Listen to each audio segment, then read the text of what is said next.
Hello listeners, Arjan ইলাচির সাথে শুরু হয়ে গেল লাইফ স্টোরির আজকের এপিসোড। আমরা এই এপিসোডটি সাজিয়েছি প্রথিতযশা সাহিত্যিক সৈয়দ মোস্তফা আলীর দেশে বিদেশে বইটি দিয়ে। আমরা চেষ্টা করব কয়েকটি পর্বে এই বইটির কাহিনীগুলো আপনাদেরকে শোনানোর জন্য। আমরা আপনাদের ধৈর্য এবং আমাদের সাপোর্ট কামনা করছি। চ্যানেলটি সাবস্ক্রাইব করে বেল বাটন ক্লিক করে আমাদেরকে সহায়তা করবেন। শুরু করছি দেশে বিদেশে ভ্রমণ কাহিনীর প্রথম পর্ব। চাঁদনি থেকে নওশিকে দিয়ে একটা শার্ট কিনে নিয়েছিলাম। তখনকার দিনে বিচক্ষণ বাঙালির জন্য ইউরোপিয়ান থার্ড নামক একটি অত্যন্ত প্রয়োজনীয় প্রতিষ্ঠান ভারতের সর্বত্র আনাগোনা করত। হাওড়া স্টেশনে সেই থার্ডে গিয়ে উঠতে যেতেই এক ফিরিঙ্গি হেঁকে বলল, এটা ইউরোপিয়ানদের জন্য। আমি কাক কাক করে বললুম, ইউরোপিয়ান তো কেউ নেই, চলো তোমাতে আমাতে ফাঁকা গাড়িটা কাজে লাগাই। এক তুলনাত্মক ভাষাতত্ত্বের বইয়ে পড়েছিলাম, বাংলা শব্দের অন্তদেশে অনুস্বার যোগ করিলে সংস্কৃত হয়, ইংরেজি শব্দের প্রাগদেশে জোর দিয়ে কথা বলিলে সাহেবী ইংলিশ হয়। অর্থাৎ পহেলা সিলেবালে অ্যাকসেন্ট দেওয়া খারাপ রান্নায় লঙ্কা ঠেসে দেওয়ার মতো, সব পাপ ঢাকা পড়ে যায়। সোজা বাংলায় এরই নাম গাক গাক করে ইংরেজি বলা। ফিরিঙ্গি তালতলার নেটিভ, কাজেই আমার ইংরেজি শুনে ভারী খুশি হয়ে জিনিসপত্র গোছাতে সাহায্য করলো। কুলিকে ধমক দেবার ভার ওরই কাঁধে ছেড়ে দিলুম। ওর বাপ খুড়ো মাসি পিসি রেলে কাজ করে, কুলি শায়েস্তায় ওরা ওয়াকেবহাল। কিন্তু এদিকে আমার ভ্রমণের উৎসাহ ক্রমেই চুপসে আসছিল। এতদিন পাসপোর্ট জামা কাপড় জোগাড় করতে ব্যস্ত ছিলাম, অন্য কিছু ভাববার ফুসরত পাইনি। গাড়ি ছাড়ার সঙ্গে সঙ্গেই প্রথম যে ভাবনা আমার মনে উদয় হলো সেটা অত্যন্ত কাপুরুষজনিত। মনে হলো আমি একা। ফিরিঙ্গি লোক ভালো, আমার গুম হয়ে শুয়ে থাকতে দেখে বলল, এত মনমরা হলে কেন? Going far? দেখলুম বিলেতি কায়দা জানে। Why are you going? বললাম না। আমি যেটুকু বিলেতি ভদ্রস্থতা শিখেছি তার 14 আনা এক পাদ্রী সাহেবের কাছ থেকে। সাহেব বুঝিয়ে বলেছিলেন যে গোয়িং ফার বললে বাধে না, কারণ উত্তর দেবার ইচ্ছে না থাকলে ইয়েস নো যা খুশি বলতে পারো, দুটোর যে কোনো একটাতে উত্তর দেওয়া হয়ে যায়। আর ইচ্ছে থাকলে তো কথাই নেই। কিন্তু ওয়্যার আর ইউ গোয়িং যেমন এলিজিয়াম রোড প্রশ্ন, ফাঁকি দেবার জন্যই, তাই তাতে বাইবেল অশুদ্ধ হয়ে যায়। তা সে যেই হোক, সাহেবের সঙ্গে আলাপচারিতা আরম্ভ হলো। তাতে লাভও হলো। সন্ধ্যা হতে না হতেই সে প্রকাণ্ড এক চুবড়ি খুলে বলল, তার ফিয়াসে নাকি উৎকৃষ্ট ডিনার তৈরি করে সঙ্গে দিয়েছে, এবং তাতে নাকি একটা পুরো দস্তুর পল্টন পোষা যায়। আমি আপত্তি জানিয়ে বললুম যে আমিও কিছু কিছু সঙ্গে এনেছি, তবে সেটা নিতান্তই নেটিভ বস্তু, হয়তো বড্ড বেশি ঝাল। খানিকক্ষণ তর্কাতর্কির পর স্থির হলো সবকিছু মিলিয়ে দিয়ে ব্রাদারলি ডিভিশন করে আলা কার্ট ভোজন, যার যা খুশি খাবে। সাহেব যেমন যেমন তার সব খাবার বের করতে লাগলো, আমার চোখ দুটো সঙ্গে সঙ্গে জমে যেতে লাগলো। সেই শিক কাবাব, সেই ঢাকাই পরোটা, মুরগি মুসল্লম, আলু গোস্ত। আমিও তাই নিয়ে এসেছি জাকারিয়া স্ট্রিট থেকে। এবার সাহেবের চক্ষু স্থির হওয়ার পালা। ফিরিস্তি মিলিয়ে একই মাল বের হতে লাগলো। এমনকি শিক কাবাবের জায়গায় স্বামী কাবাব নয়, আলু গোস্তের বদলে কপি গোস্ত পর্যন্ত নয়। আমি বললাম, ব্রাদার, আমার ফি আছে নেই, এসব জাকারিয়া স্ট্রিট থেকে কেনা। একদম হুবহু একই স্বাদ। সাহেব খায় আর আনমনে বাইরের দিকে তাকায়। আমারও আবছা মনে পড়ল, যখন সওদা করছিলুম তখন যেন এক গাবদা গুপ্তা ফিরিঙ্গি মেমকে হোটেলে যা পাওয়া যায় তাই কিনতে দেখেছি। ফিরিঙ্গিকে বলতে যাচ্ছিলাম, তার ফিয়াসের একটা বর্ণনা দিতে কিন্তু থেমে গেলুম। কি আর হবে বেচারি সন্দেহ বাড়িয়ে। তার উপর দেখি বোতল থেকে কড়া গন্ধের কি একটা ঢক ঢক করে মাঝে মাঝে গিলছে। বলা তো যায় না ফিরিঙ্গির বাচ্চা কখন রং বদলায়। রাত ঘনিয়ে এলো। খিদে ছিল না বলে পেট ভরে খাইনি, তাই ঘুম পাচ্ছিল না। বাইরের দিকে তাকিয়ে দেখি কাক জ্যোৎস্না। তবুও স্পষ্ট চোখে পড়ে এ বাংলাদেশ নয়। সুপারি গাছ নেই, আমে জামে ঘেরা ঠাস বুননের গ্রাম নেই, আছে শুধু ছেঁড়া ছেঁড়া ঘর বাড়ি এখানে সেখানে। উঁচু বাড়িওয়ালা ইদারা থেকে তখনও জল তোলা চলছে, পুকুরের সন্ধান নেই। বাংলাদেশের সোদা সোদা গন্ধ অনেকক্ষণ হলো বন্ধ। দমকা হাওয়ায় পোড়া ধুলো মাঝে মাঝে চড়াত করে যেন থাবড়া মেরে যায়। এই আধা আলো অন্ধকারে যদি এ দেশ এত কর্কশ, তবে দিনের বেলায় এর চেহারা না জানি কেমন হবে। এই পশ্চিম, এই সুজলা সুফলা ভারতবর্ষ? না, তা তো নয়। বঙ্কিম যখন সপ্ত কোটি কণ্ঠের উল্লেখ করেছেন তখন সুজলা সুফলা শুধু বাংলাদেশের জন্যই। ত্রিংশ কোটি বলে শুকনো পশ্চিমকে ঠাট্টা মস্করা করা কাষ্ঠ রসিকতা। হঠাৎ দেখি পাড়ার হরেন ঘোষ দাঁড়িয়ে। হ্যাঁ, হ্যাঁ, হরেনই তো।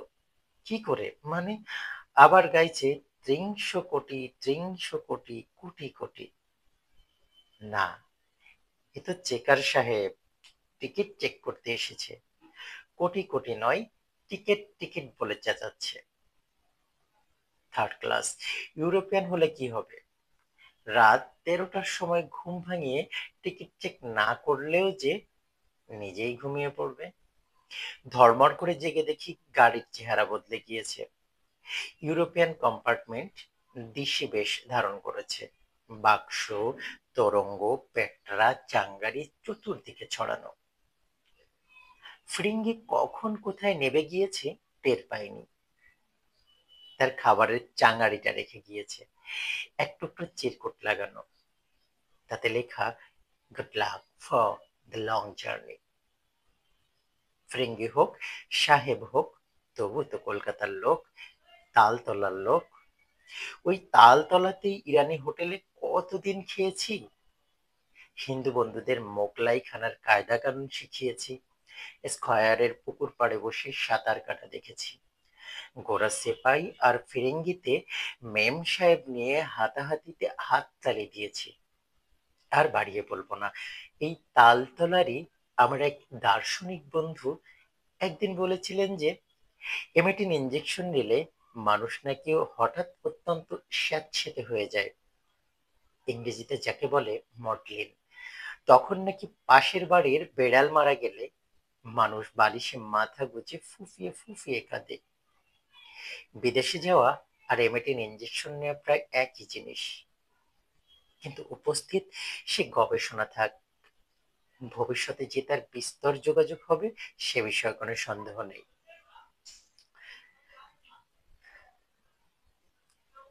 ভোর কোথায় হলো মনে নেই। জুন মাসের গরম পশ্চিমে গৌর চন্দ্রিকা করে নামে না। 7টা বাজতে না বাজতেই চড়চড় করে তেচরা হয়ে গাড়িতে ঢোকে, আর বাকি দিনটা কি রকম করে কাটবে তার আভাস তখনই দিয়ে দেয়। শুনেছি পশ্চিমের ওস্তাদরা নাকি বিলম্বিত একতালে বেশিক্ষণ গান গাওয়া পছন্দ করেন না।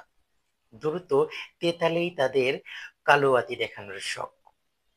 আরো শুনেছি যে আমাদের দেশের রাগ রাগিনী নাকি প্রহর আর ঋতুর বাছ বিচার করে গাওয়া হয়। সেদিন সন্ধ্যায় আমার মনে আর কোনো সন্দেহ রইল না যে পশ্চিমের সকাল বেলাকার রোদ্দুর বিলম্বিত, আর বাদবাকি দিন দ্রুত। গাড়ি যেন কলোয়াত, ঊর্ধ্বশ্বাসে ছুটেছে, কোনো গতিকে রোদ্দুরের তবল চিকে হার মানিয়ে যেন কোথাও গিয়ে ঠান্ডায় জিরোবে। আর রোদ্দুরও চলেছে সঙ্গে সঙ্গে ততোধিক ঊর্ধ্বশ্বাসে। সে পাল্লায় প্যাসেঞ্জারদের প্রাণ যায়। স্টেশনে স্টেশনে স্টেশনে স্টেশনে সম, কিন্তু গাড়ি থেকেই দেখতে পাই রোদ্দুর প্ল্যাটফর্মের ছাওয়ার বাইরে, আর নয়নে গাড়ির দিকে তাকিয়ে আছে।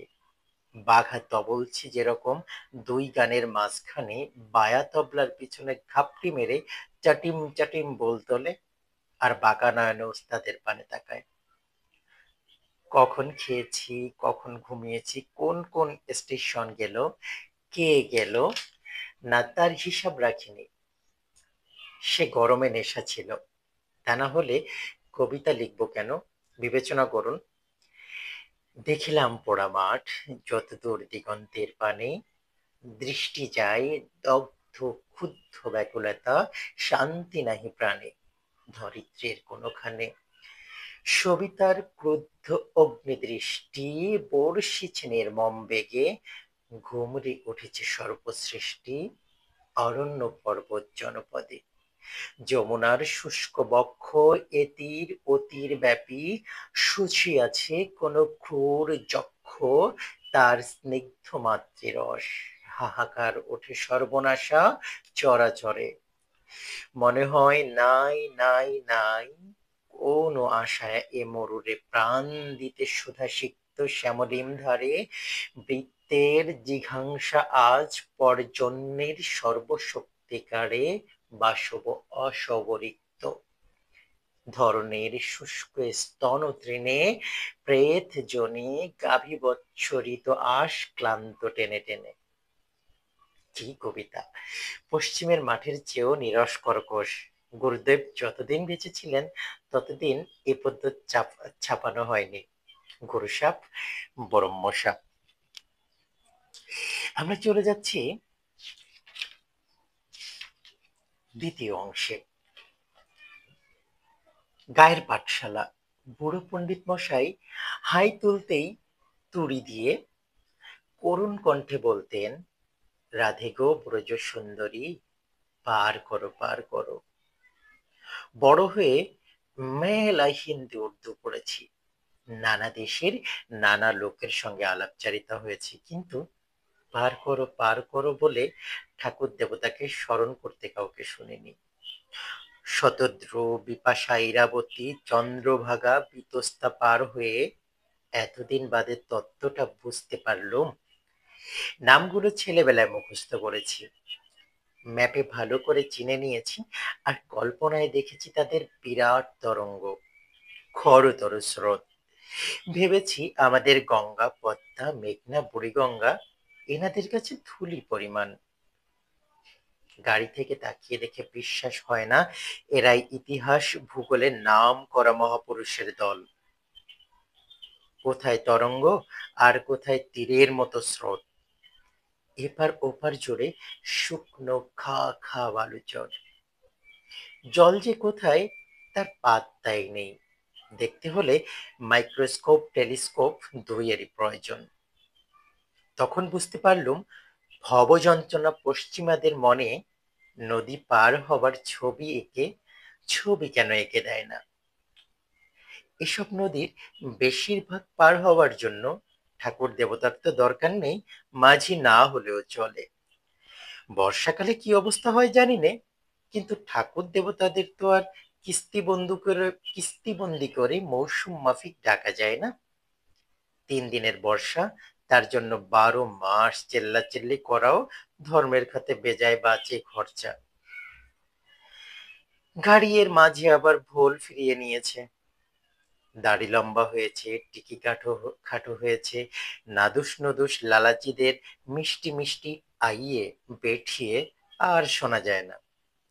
এখন 6 ফুট লম্বা পাঠানদের দাগা দাগা দিলদা রওড়া, পাঞ্জাবিদের তুসি ওসি, আর শিখ সর্জারদিদের জালবন্ধ দাড়ির হরেক রকম বাহার।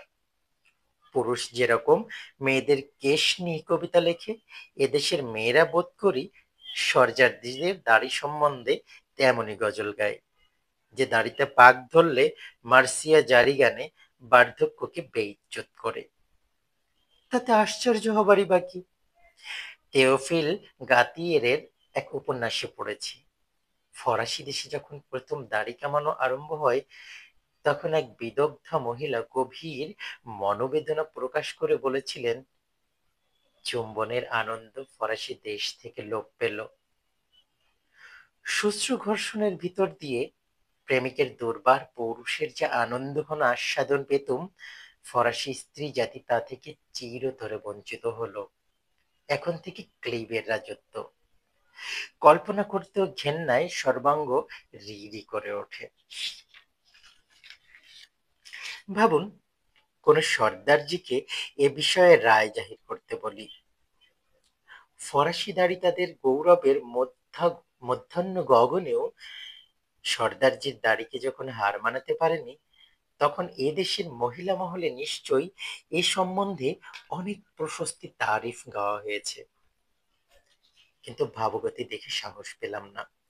এদেশে কোন কথায় কখন যে কার শখত বেইজ্জতি হয়ে যায় আর খুন সে তার বদলাই নিতে হয়, তার হদিস তো জানি নে। তুলনাত্মক দাড়ি তত্ত্বের আলোচনা করতে গিয়ে প্রাণটা কোরবানি দেব নাকি? এরা যখন বেনির সঙ্গে মাথা দিতে জানে, তখন আলবৎ দাড়িবিহীন মুন্ডও নিতে জানে। সামনের বুড়ো সর্দারজি প্রথম আলাপ আরম্ভ করলেন। গোয়িং ফার নয়, সোজাসুজি, কাহা যায়েগা। আমি ডবল তসলিম করে সবিনয়ে উত্তর দিলুম। ভদ্রলোক ঠাকুরদার বয়সী আর জবরজঙ্গ দাড়ি গোফের ভিতর অতি মিষ্ট মোলায়েম হাসি। বিচক্ষণ লোকও বটে, বুঝে নিলেন নিরীহ বাঙালি কৃপান বন্দুকের মাঝখানে খুব আরাম বোধ করছে না। জিজ্ঞাসা করলেন, পেশোয়ারে কাউকে চিনি নাকি হোটেলে উঠবো? বললুম, বন্ধুর বন্ধু স্টেশনে আসবেন, তবে তাকে কখনো দেখিনি। তিনি যে আমাকে কি করে চিনবেন সে সম্পর্কে ঈষৎ উদ্বেগ আছে। সর্দারজি হেসে বললেন, কিছু ভয় নেই। পেশোয়ার স্টেশনে এক গাড়ি বাঙালি নামে না। আপনি 2 মিনিট সবুর করলেই তিনি আপনাকে ঠিকই খুঁজে নেবেন। আমি সাহস পেয়ে বললাম, তা তো বটেই, তবে কিনা শার্ট পরে এসেছি। সর্দারজি এবার অট্টহাস্য করে বললেন, শার্টে যে একটা 1 ফুট জায়গা ঢাকা পড়ে, তাই দিয়ে মানুষ মানুষকে চেনে নাকি? আমি আমতা আমতা করে বললুম, তা নয়, তবে কিনা ধুতি পাঞ্জাবি পরলে হয়তো ভালো হতো। সর্দারজিকে হারাবার উপায় নেই। বললেন, এও তো তাজ্জব কি বাত, পাঞ্জাবি পরলে বাঙালিকে চেনা যায়? আমি আর এগোলাম না। বাঙালি পাঞ্জাবি ও পাঞ্জাবি কুর্তায় কি তফাৎ সে সম্বন্ধে সর্দারজিকে কিছু বলতে গেলে তিনি হয়তো আমাকে আরো বোকা বানিয়ে দিবেন। তার চেয়ে বরঞ্চ উনিই কথা বলুন, আমি শুনে যাই। জিজ্ঞেস করলুম, সর্দারজি, সিলভার বানাতে কগজ কাপড় লাগে? বললেন, দিল্লিতে 3.5, জলান্ধরে 4.5, লাহোরে 5.5, লালামুসায় 6.5, রাওয়ালপিন্ডিতে 7.5, তারপর পেশোয়ারে এক লাফে 10.5, খাস পাঠান মুলুক কোহট খাইবারে পুরো থান 20 গজ। হ্যাঁ, তাও আবার খাকি শার্টিং দিয়ে বানানো। আমি বললুম, এরকম এক বস্তা কাপড় গায়ে জড়িয়ে চলাফেরা করে কি করে? মারপিট, খুন, রাহাজানির কথা বাদ দিন। সত্যাজি বললেন, আপনি বুঝি কখনো বায়োস্কোপে যান না? আমি এই বুড়ো বয়সেও মাঝে মধ্যে যাই। না গেলে ছেলে ছোকরাদের মতিগতি বোঝবার উপায় নেই। আমার আবার এক পাল নাতি নাতনি। এই সেদিন দেখলুম 200 বছরের পুরনো গল্পে এক মেম সাহেব ফ্রকের পর ফ্রক পরেই যাচ্ছেন। মনে নেই 10খানা না 12খানা। তাতে নিদেন পক্ষে 40 গজ কাপড় লাগার কথা। সেই পরে যদি মেমরা নেচে কুদে থাকতে পারে, তবে মদ্দা পাঠান 20 গজের সিলোয়ার পরে মারপিট করতে পারবে না কেন? আমি খানিকটা ভেবে বললাম, হক কথা, তবে কিনা বাজে খরচা। সর্দারজি তাতে খুশি নন। বললেন, সে হলো 19-20-এর কথা। মাদ্রাজি ধুতি 7 হাত, জোর 8, অথচ আপনারা 10 হাত পরেন। আমি বললুম, 10 হাত টেকে বেশি দিন, ঘুরিয়ে ফিরিয়ে পরা যায়। সর্দারজি বললেন, সিলওয়ারের বেলাতেও তাই। আপনি বুঝি ভেবেছেন পাঠান প্রতি ঈদে নতুন সিলওয়ার তৈরি করে? মোটেই না। ছোকরা পাঠান বিয়ের দিন শ্বশুরের কাছ থেকে 20 গজে একটা সিলওয়ার পায়। বিস্তর কাপড়ের ঝামেলা, এক জায়গায় চাপ পড়ে না বলে বহুদিন তাতে জোড়াতালি দিতে হয় না। ছিঁড়তে আরম্ভ করলেই পাঠান সে সিলভার ফেলে দেয় না, গোড়ার দিকে সেলাই করে, পরে তালি লাগাতে আরম্ভ করে। সে যে কোনো রঙের কাপড়ই হোক, পাঠানের তাতে বাজ বিচার নেই। বাকি জীবন সে ওই সিলভার পরেই কাটায়। মরার সময় ছেলেকে দিয়ে যায়। ছেলের বিয়ে হলে পর তার শ্বশুরের কাছ থেকে নতুন সিলভার পায়, ততদিনে বাপের সিলভার দিয়ে চালায়। সর্দারজি আমাকে বোকা পেয়ে মস্করা করছেন না সত্যি কথা বলছেন বুঝতে না পেরে বললাম, আপনি সত্যি সত্যি জানেন, না আপনাকে কেউ বানিয়ে বানিয়ে গল্প বলেছে? সর্দারজি বললেন, গভীর বনে রাজপুত্রের সঙ্গে বাঘের দেখা। বাঘ বলল, তোমাকে আমি খাবো। এ হলো গল্প। তাই বলে বাঘ মানুষ খায়, সেও কি মিথ্যে কথা? অকাট প্রযুক্তি, পেছনে রয়েছে আবার 70 বছরের অভিজ্ঞতা। কাজেই রণভঙ্গ দিয়ে বললুম, আমরা বাঙালি, পাজামার মর্ম আমরা জানবো কি করে? আমাদের হলো বৃষ্টি বাদলার দেশ, খাল বিল পেরোতে হয় ধুতি লুঙ্গি, যেমন টেনে তোলা যায় পাজামাতে তা হয় না। মনে হয় এতক্ষণে যেন সর্দারজির মন পেলুম। তিনি বললেন, হ্যাঁ, বার্মা মালয়েও তাই। আমি ওইসব দেশে 30 বছর কাটিয়েছি। তারপর তিনি ঝাড় বেঁধে নানা রকম গল্প বলে যেতে লাগলেন। তার কতটা সত্য কতটা বানিয়ে বলা, সে কথা পরখ করার মতো পরশ পাথর আমার কাছে ছিল না। তবে মনে হলো ওই বাঘের গল্পের মতোই। দু চারজন পাঠান ততক্ষণে সর্দারজির কাছে এসে তার গল্প শুনতে আরম্ভ করেছে। পরে জানলুম এদের সবাই 10 বছর বার্মা মালয়ে কাটিয়ে এসেছে। এদের সামনে সর্দারজি ঠিক তেমনই ধারা গল্প করে যেতে লাগলেন। তাতে বুঝলুম ফাঁকির অংশটা কমই হবে। আড্ডা জমে উঠল। দেখলুম পাঠানের বইয়ের দিকটা যত রসকসীন হোক না কেন, গল্প শোনাতে আর গল্প বলাতে তাদের উৎসাহের সীমা নেই। তর্কাতর্কি করে না, গল্প জমাবার জন্য বর্ণনার রং তুলিও বড় একটা ব্যবহার করে না।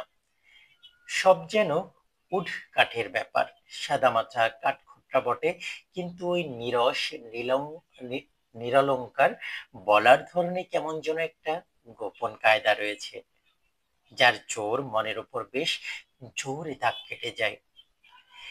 বেশিরভাগই মিলিটারি গল্প, মাঝে মাঝে ঘরোয়া অথবা গোষ্ঠী সংঘর্ষণের ইতিহাস। অনেকগুলো গোষ্ঠীর নাম সেদিনই শেখা হয়ে গেল, আফ্রিদি, সেনওয়ারি, খোগিয়ানি, আর কত কি। সর্দারজি দেখলুম এদের হাড় হদ্দু সবকিছুই জানেন। আমার সুবিধার জন্য মাঝে মাঝে টিকা টিম্পনি কেটে আমাকে যেন আস্তে আস্তে ওয়াকিবহাল করে তুলেছিলেন। ফুরসত মাফিক আমাকে একবার বললেন, ইংরেজ ফরাসির কেচ্ছা পড়ে পড়ে তো পরীক্ষায় পাশ করেছেন, অন্য কোনো কাজে সেগুলো লাগবে না, তার চেয়ে পাঠানদের নাম বুনিয়াদ শিখে নিন, পেশোয়ার খাইবার পাসে কাজে লাগবে। সর্দারজি হক কথা বলেছিলেন। পাঠানদের গল্প আবার শেষ হয় প্রত্যক্ষ প্রমাণ দিয়ে।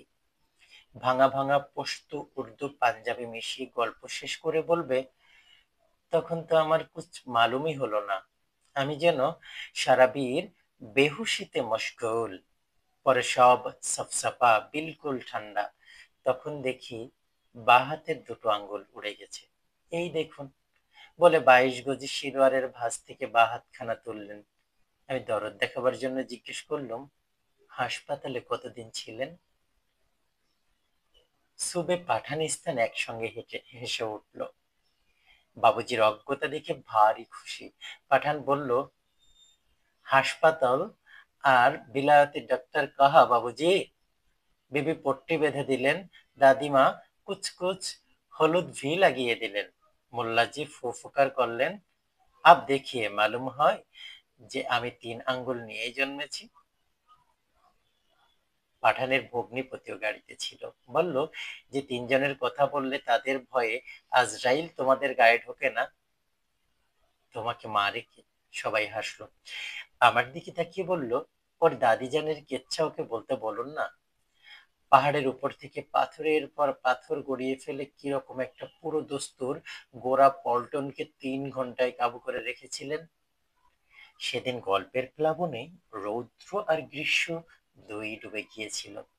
আর কি খানাবে না, প্রতি স্টেশনে আড্ডার কেউ না কেউ কিছু না কিছু কিনবেই। চা, শরবত, বরফ জল, কাবাব, রুটি, কোনো জিনিসই বাদ পড়লো না। কে দাম দেয়, কে খায়, কিচ্ছু বোঝবার উপায় নেই। আমি দু একবার আমার হিস্সা দেবার চেষ্টা করে হার মানলুম। 12 জন তাগড়া পাঠানের তির্যক ব্যূহ ভেদ করে দরজায় পৌঁছবার বহু পূর্বেই কেউ না কেউ পয়সা দিয়ে ফেলেছে। আপত্তি জানালে শোনে না, বলে বাবুজি, এই পয়লা দফা পাঠান মুল্লুক যাচ্ছেন, না হয় আমরা একটু মেহমানদারি করলুম, আপনি পেশোয়ারে আড্ডা গাড়ুন, আমরা সবাই এসে একদিন আচ্ছা করে খানা পিনা করে যাব। আমি বললুম, আমি পেশোয়ারে বেশি দিন থাকবো না। কিন্তু কার গোয়াল কে দেয় ধুয়ো। সর্দারজি বললেন, কেন বৃথা চেষ্টা করেন? আমি বুড়ো মানুষ, আমাকে পর্যন্ত একবার পয়সা দিতে দিল না।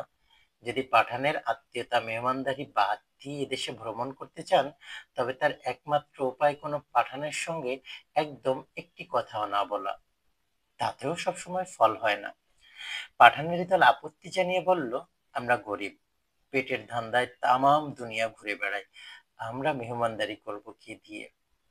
সর্দারজি আমার কানে কানে বললেন, দেখলেন বুদ্ধির বহর, মেহমানদারি করার ইচ্ছাটা যেন টাকা থাকা না থাকার উপর নির্ভর করে।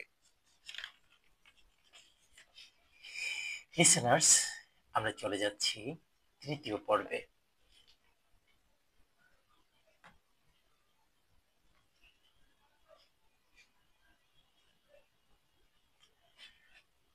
সর্দারজি যখন চুল বাঁধতে, দাড়ি সাজাতে আর পাগড়ি পাকাতে আরম্ভ করলেন, তখনই বুঝতে পারলুম যে পেশোয়ার পৌঁছাতে আর মাত্র ঘন্টাখানেক বাকি। গরমে, ধুলোয়, কয়লার গুঁড়োয়, কাবাব রুটিতে আর নানাভাবে আমার গায়ে তখন আর এক রত্তি শক্তি নেই যে বিছানা গুটিয়ে হোলডল বন্ধ করি। কিন্তু পাঠানের সঙ্গে ভ্রমণ করাতে সুখ এই যে, আমাদের কাছে যে কাজ কঠিন বলে বোধ হয়, পাঠান সেটা গায়ে পড়ে করে দেয়। গাড়ির ঝাঁকুনের তাল সামলে দাঁড়িয়ে দাঁড়িয়ে উপরের বাঙ্কের বিছানা বাঁধা আর দেশলাইটি এগিয়ে দেওয়ার মধ্যে পাঠান কোনো তফাৎ দেখতে পায় না। বাক্স তরঙ্গ নাড়াচাড়া করে যেন অ্যাটাচি কেস। ইতিমধ্যে গল্পের ভিতর দিয়ে খবর পেয়ে গিয়েছি যে পাঠান মল্লিকের প্রবাদ, দিনের বেলা পেশোয়ার ইংরেজের, রাতে পাঠানের। শুনে গর্ব অনুভব করেছি বটে যে বন্দুকধারী পাঠান কামানধারী ইংরেজদের সঙ্গে পাল্লা দিতে পারে, কিন্তু বিন্দুমাত্র আরাম বোধ করিনি। গাড়ি পেশোয়ার পৌঁছাবে রাত 9টায়। তখন যে কার রাজত্ব গিয়ে পৌঁছাবো তাই নিয়ে মনে মনে নানা ভাবনা ভাবছি। এমন সময় দেখি গাড়ি এসে পেশোয়ারেই দাঁড়ালো। বাইরে ঠা ঠা আলো। 9টা বাজলো কি করে? আর পেশোয়ারে পৌঁছলিমই বা কি করে? একটানা মুসাফিরের ধাক্কায় মন তখন এমনই বিকল হয়ে গিয়েছিল যে শেষের দিকে ঘড়ির পানে তাকানো পর্যন্ত বন্ধ করে দিয়েছিল। এখন চেয়ে দেখি সত্যি 9টা বেজেছে। তখন অবশ্য এসব ছোটখাটো সমস্যা নিয়ে হয়রান হবার ফুসরত ছিল না। পরে বুঝতে পারলুম পেশোয়ার এলাহাবাদের ঘড়িমাফিক চলে বলে কাণ্ডটা খুবই স্বাভাবিক ও বৈজ্ঞানিক। তখন আমার জুন মাস, প্ল্যাটফর্মে বেশি ভিড় নেই। জিনিসপত্র নামাবার ফাঁকে লক্ষ্য করলুম যে 6 ফুটি পাঠানের চেয়ে এক মাথা উঁচু এক ভদ্রলোক আমার দিকে এগিয়ে আসছেন। কাতর নয়নে তার দিকে তাকিয়ে যতদূর সম্ভব নিজেকে নিজের বাঙালিত্ব জাহির করার সঙ্গে সঙ্গেই তিনি এসে উত্তম উর্দুতে আমাকে বললেন, তার নাম শেখ আহমদ আলী। আমি নিজের নাম বলে এক হাত এগিয়ে দিতেই তিনি তার দু হাতে সেটি লুফে নিয়ে দিলেন এক চাপ, পরম উৎসাহে, গরম সংবর্ধনায়। সে চাপে আমার হাতের 5 আঙ্গুল তার 2 থাবার ভিতর তখন লুকোচুরি খেলছে। চিৎকার করে যে লাফ দিয়ে উঠিনি তার একমাত্র কারণ বোধ হয় যে তখনও গাড়ির পাঠানের 2টো আঙ্গুল উড়ে যাওয়ার গল্প অবচেতন মনে বাসা বেঁধে অর্ধ সচেতন সহিষ্ণুতায় আমাকে উৎসাহিত করেছিল। তাই সেদিন পাঠান মুল্লুকের পয়লা কেলেঙ্কারি থেকে বাঙালি নিজের ইজ্জত বাঁচাতে পারল। কিন্তু হাতখানা কোনো শুভ লগ্নে ফেরত পাবো সে কথা যখন ভাবছি, তখন তিনি হঠাৎ আমাকে দুহাত দিয়ে জড়িয়ে খাস পাঠানি কায়দা আলিঙ্গন করতে আরম্ভ করেছেন। তার সমানে সমান উঁচু হলে সেদিন কি হতো বলতে পারিনি, কিন্তু আমি আমার মাথা তার বুক অবধি পৌঁছায়নি বলে তিনি তার এক কড়া জোরেও আমাকে গায়ে চাপাতে পারছিলেন না। সঙ্গে সঙ্গে তিনি উর্দু পশতুতে মিলিয়ে যা বলে যাচ্ছিলেন তার অনুবাদ করলে অনেকটা দাঁড়ায়, ভালো আছেন তো, মঙ্গল তো, সব ঠিক তো, বেজায় ক্লান্ত হয়ে পড়েননি তো। আমি জি হা জি না করেই যাচ্ছি আর ভাবছি গাড়িতে পাঠানদের কাছ থেকে তাদের আদব কায়দা কিছুটা শিখে নিলে ভালো করতাম। পরে ওয়াকিবহাল হয়ে জানলাম বন্ধু দর্শনে এইসব প্রশ্নের উত্তর দিতে নেই, দেওয়া কায়দা নয়।